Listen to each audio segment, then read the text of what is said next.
Industrial Coatings is the company that received a no-bid federal contract for the project at the Lincoln Memorial Reflective Pool. Are you familiar with that now? I'm familiar with that project, yes.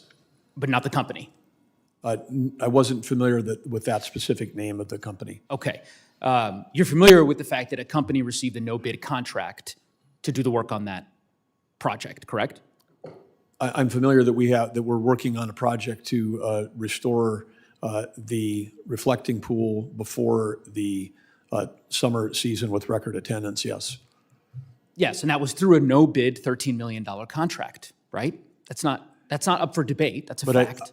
I'm positive that we followed all of the required bidding rules. So you're emphasizing the word no bid like something nefarious has happened. Okay, then I reject explain that it to me. thesis. Here, I'll ask you the question. My understanding of the federal procurement rules is that a no-bid contract is reserved for situations where, quote, any delay would cause serious injury to the government.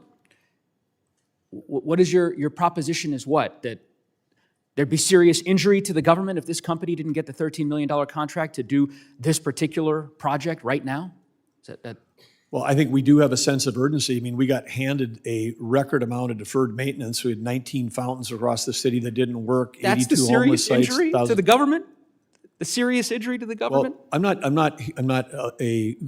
I suppose a lawyer could decide that, but I think that maybe all of us could agree that we would want to have our nation's capital looking great for the 250th. I mean, this is a common sense decision. I would say, just last question, who picked this company?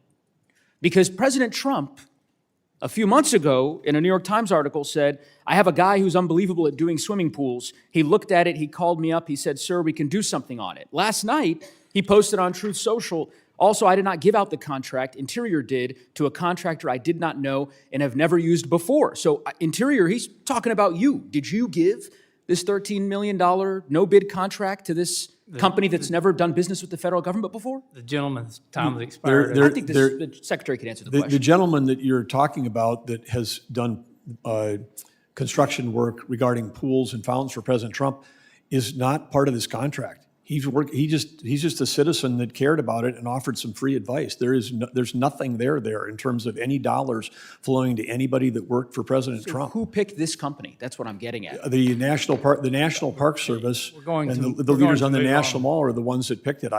They went through the process, picked the person that was best, and part of their selection process was picking somebody who had the capability to complete the project in a time frame and in a budget that would actually fix the problem.